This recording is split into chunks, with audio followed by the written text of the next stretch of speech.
Alright, and welcome to another video in my road to Ironman Cairns 2026. So for those of you who are new to the channel, welcome. For those of you who've been here before, welcome back. My name is Des Trindall. I'm a 57-year-old triathlete based in Brisbane, Queensland, Australia.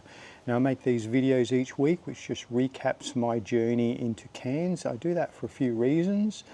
Firstly, so in a few years' time I have a little bit of a record that I can look back at, and secondly I like to share this journey. I've had over 40 years experience and 40 years in this sport of triathlon, so if anyone can pick up any little hints or tips, feel free to use them. If you have any questions, feel free to whack them down in the comments as well. I do read those and reply. So okay, let's just dive into the week that was. 13 weeks to go, so the time is slipping by, and it's slipping by rather quickly.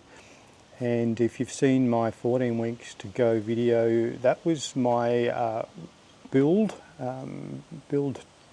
basically 2 in a 4-week build cycle. So how that works is generally I do a 4-week cycle in my training. So the week 1, 2 and 3 are build weeks, and week 4 is a recovery week. And if we just use one session per week as an example, and we'll use our endurance ride. So week 1, for example, I do a 3-hour zone 2 ride. In week 2 I would do a 3.5-hour zone 2 endurance ride, and week 4 I would do a 4-hour zone 2 ride, week 3 that one is, and then week 4 I would do a recovery ride week. So that might come down to a 2-hour ride or a 2.5-hour ride. And it's in that week 4 that you actually gain your fitness. So through weeks 1, 2 and 3, what you're doing there is just progressively loading your body up and creating a sort of fatigue as well. So and we'll look at that when we come back into my run later in the week on how I monitor that and how I can also adjust my program based on some of those parameters as well. So, but let's kick into the week. Monday, I actually had a day off work, so it wasn't too bad. And what we're talking about here is the build week 3. So this is prior to my recovery week. So on the Monday, I carried over a ride from the Saturday. Saturday I was working and I wasn't feeling real well either, so I decided Monday, having a day off work, I would flick that ride forward.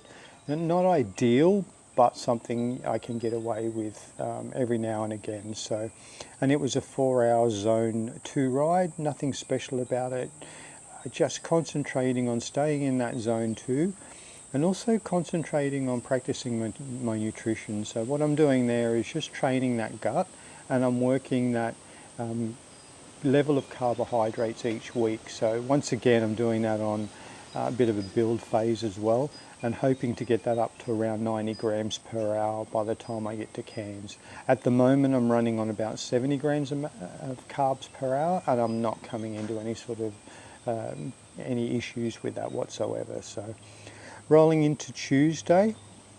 Tuesday I had a 9:30 to 6 p.m. work shift, so I managed to get a 60-minute zone 2 run in, and that actually run felt quite good. I was a little bit surprised, especially coming off the back of that Monday 4-hour ride. So it's showing that what I've been doing for the last few months is working, and I'm starting to get that solid endurance base there. Wednesday I had an office shift, so I was able to work a bit around that with my training. So I got out in the morning and I did 1 hour and 45-minute bike ride in the zone 2 again. In that ride I'm now starting to insert some shorter efforts, so they're not massively long, and I'm just talking about a 5-minute effort at, you know, roughly around that Ironman threshold that I feel that I'm going to be hold. And I do use a power meter, so I'm running on that sort of power meter as a gauge. So in the afternoon I went to the pool and did 3,100 meter swim, and that swim once again was nothing special. It was just going back to what I do with my interval swims each week. So a 400 meter warm up. In this case I did then 5 50s, and then rolled into a heap of 200s. So, and I do those 200s not firm, but just sort of probably, let's say 85% of what I feel that I'm going to be swimming the Ironman at, and then a good 45-second recovery in those as well. And then at the end of that, I do a warm down. So Thursday, another 9:30 to 6 p.m. work shift. And what I did on Thursday morning was I got out for another run. This time I did a little bit of a warm up down to, it's about a 10-minute run down to the beach here. And then along the foreshore I did 5 4-minute efforts, and I run those 4-minute efforts at approximately 90% of my maximum. So not flat out, very controlled, and just concentrating on form, concentrating on holding myself upright, concentrating on breathing, and just staying very relaxed through them as well. So they are way faster than what I'd ever hoped to run even a half Ironman at, but it's just getting the body used to running at those higher speeds. And it's that one session a week. So I very much adhere to that sort of 80-20 principle. When we start to skip out in distance, it's almost 85 to 15% principle. And what it means by that is, 85% of my training is done in those lower heart rates, and that 15% is done in those higher zones as far as the heart rate goes. So Friday, woke up a little fatigued, which has just got to be expected. This is becoming quite a solid week of training. So listened to my body, went out, did a zone 1 60-minute ride, even stopped for a coffee and just enjoyed myself there, and didn't really push too hard. And what I wanted to do with that was make sure that on the Friday I wasn't digging myself a hole that I couldn't then get a very productive weekend out of. Like everyone, I tend to do my longer sessions on the weekend. However, I will be changing and splitting that up a little bit with my long run midweek and my long ride, rather than doing, both on the Saturday and Sunday. And we'll talk about that in a future video, so, and the reasons behind that. So that was the only training for Friday, was just that 60-minute zone 1 run. Zone 1 ride, correction. And I did have a later work shift, so I was working sort of 2:30 p.m. to 10:30, so I knew it was going to be a bit of a later night there as well. So Saturday morning, I got out on the bike early to avoid some of the traffic here in Brisbane, and did a 4.5-hour zone 2 ride. And once again, being very conscious of staying in that zone 2 as far as the power and the heart rate goes, but also being very, very conscious of practicing my nutrition. So looking at, drinking every 15 minutes and looking at what the carbs I'm consuming on an hourly rate.